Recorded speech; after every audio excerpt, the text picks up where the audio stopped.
Hi, it's Fias Taro. Hello, collective. So, love read. This is timeless. Okay, so, yeah. Okay, before tayo mag-start, kung hindi ka pa nakakapag-subscribe, please do subscribe and hit the notification bell para lagi po tayo maging updated sa mga mangyayari pa lang. Okay? So, yeah. Kung may mga tanong, private read, mga evil eye items, kay love bracelet, kay granter, yan, message lang po kayo sa akin pong FB page for more info, okay? And if you're interested na magpa-reading naman kay Perception of Light, message lang po kayo sa kanya pong FB page para sa iba pang details, and yeah, don't forget to follow, okay? And sa mga naghahanap po ng healer, kay Kuya Dingsi naman po, ha? Okay, so yun lang. Ayaw nating pahabain ng intro. O, diba? Okay. Collective. So, love reading. Timeless po. Ha? Timeless tayo. Okay. So, ano bang meron? The person on your mind. Collectives. Sino ba yang iniisip mo? The Page of Cups in reversed. Pwedeng mas bata sa'yo. Okay? Or may age gap lang kayong dalawa. Okay. So, pwedeng water sign, Cancer, Scorpio, Pisces. What's with this Page of Cups in reverse? The Nine of Pentacles. Some of them, they're, sabihin natin parang attractive. Okay? They're attractive. Pero emotionally, hindi sila ganun ka-okay.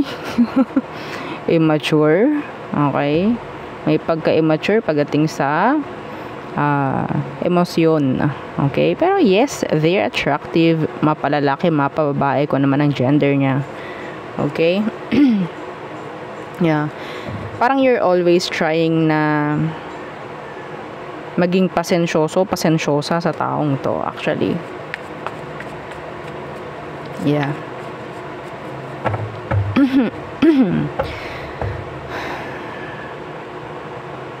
Iba sa kanila, pwedeng sabihin natin parang focus nila is career. Yeah, career, stability. Pero pagdating sa emosyon, napaka-low. Yes. Anyway, let's see ano ba ang issue. Ano bang issue nyo?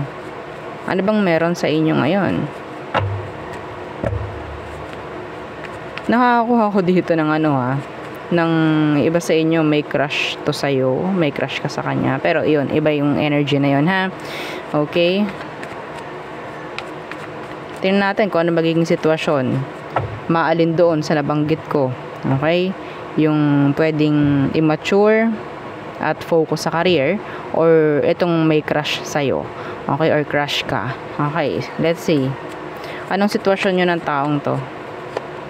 Okay, the Seven of Pentacles in reversed. Meron ditong umaasa. See, the Ace of Pentacles.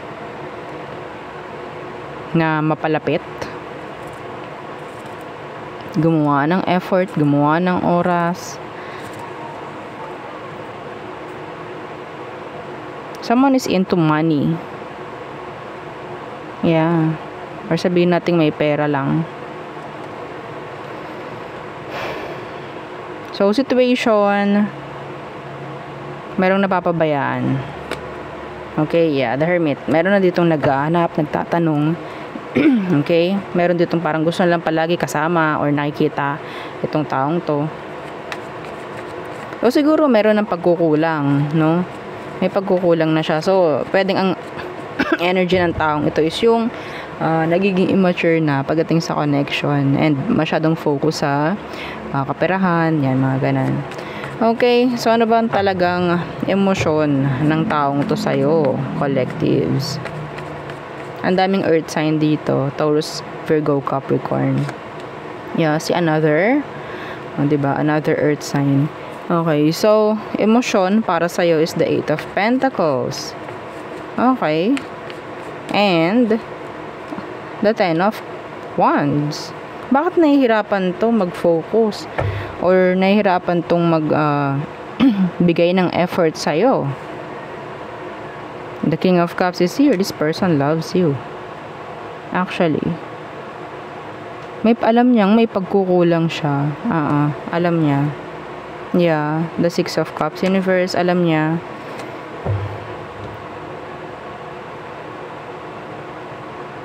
Hirap din siya. Kung ikaw nahihirapan sa connection nyo, siya rin is hirap. Yeah, siya rin.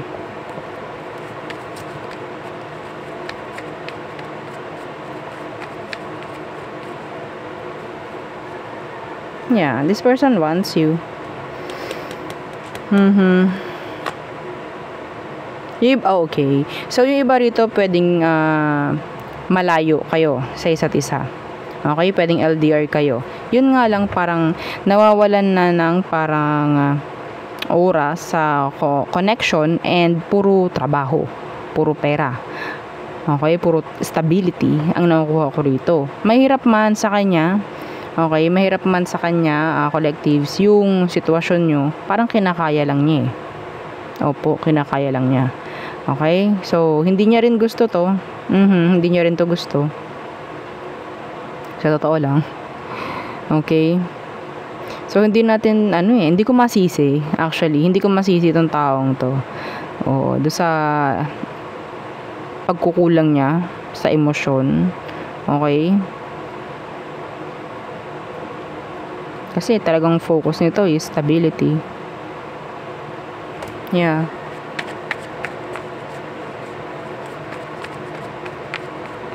Tanong natin kung kasama ka sa plano. Okay? Iniisip ka ba ng taong ito hanggang sa future? Ayun na lang, ha? Okay, ayoko ng next action. Tingnan natin. Iniisip ka ba ng taong to? Kasama ka ba sa lahat ng plano niya hanggang sa future? Lahat ba ng pagsusumikap niya is para sa'yo? Yan, tingnan natin. Collectives. The Queen of Cups, Universe.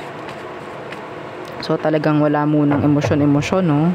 Oo. So, sabihin natin, nakikita mo nagiging parang selfish tong taong to or self-centered. Okay? The Nine of Cups, Universe. Yeah, the Ace of Swords. Alam niya kung ano ang kailangan. Okay? So, it's like, kailangan ko munang magpakamartir muna or kailangan muna nating magsakripisyo muna. Yes, this is like sacrificing. No? I think, lumabas naman to. Si Ace of Swords. Lumabas naman siya. Okay? Pero, ang advice ko sa inyo, aside sa advice natin mamaya, okay? Ang advice ko sa inyo is, intindihin. Oo, intindihin to. Okay? Kasi kung hindi mo siya maintindihan sa kung anong sitwasyon meron, walang patutunguhan to. Wala. Iniisip ka rin naman niya Yes. Pero ang tinatanong niya, bakit ako ba hindi mo ko naiisip? Parang ganun. Ako ba iniisip mo? Gusto ko tong gawin. Para sa atin din to. Parang ganun. Yeah, see? The Knight of Pentacles. And the Empress. Diba? May Two of Cups pa. Ikaw ba nakakarinig sa kanya? Collectives? Nakakarinig ka ba sa kanya ng mga hinanaing ng tulad ng iyo? Sana hindi. Sana walang ganon. Kasi kapag may ganon na may naririnig ka na, hiwalay ito. Maghihiwalay kayo. Yes. Kasi kung hanggat wala siyang sinasabi, iniintindi ka niya iniintindi ka niya. So sana intindihin mo rin to. Okay, nagpapakahirap to kasama ka sa lahat ng plano niya. Sana iniintindi mo. Okay? Nakikita mo tong taong to na parang immature kasi masyadong focus sa stability. Immature pagdating sa kanyang emosyon, I mean, para sa'yo. So, medyo nadja-judge mo, no? Ng kauntian, no? Yung person mo, no? Oo, sa part na yon. Okay?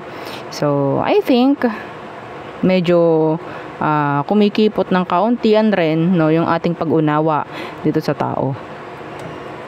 Okay?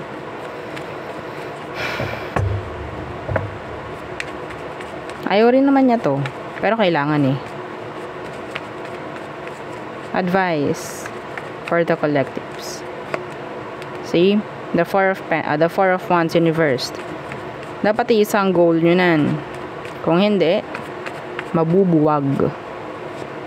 Okay, yeah. The king of cups in reversed. Hindi muna kasi dapat emosyon ang pagaganahin dito, kundi ang practicality. Opo. Practicality. Kung anong kanya, suportahan mo. Okay? Hindi naman siguro, hindi naman siguro totally 0% yung nangyayaring emosyon or kung ano mang hinahanap mo. Yes, may pagkukulang pero hindi naman siguro nasisiro, no? No? Parang hindi naman nasisiro. Okay. Masyado lang tayong napaparaning rin. Oo. Kung hindi nyo kaya yung ganito sitwasyon, yung magkalayo kayo, ganyan, whatsoever. Yung iba rito, pupuntahan ka na. Yes, if this person is living sa ibang bansa, parang ganyan. Yeah, may chance na puntahan ka nito. Okay? May chance. Yun nga lang, madidelay to dahil hindi mo maunawaan yung sitwasyon nyo. Yeah.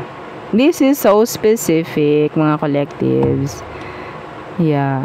Kung ikaw nakaka-resonate ka 101%, gawin mo to. Kung ano man to. May chance na puntahan ka nung person. Okay? May chance na dalawin ka if ever. May chance na yun nga, puntahan ka. Okay, lalo na kung sa ibang bansa siya nakatira. Opo. Okay? Yes. Oo. So, yun ang ating nakikita pagdating sa inyong mga collectives. Again, please don't forget to like, share, and subscribe, and follow our FB page. Thank you. Bye.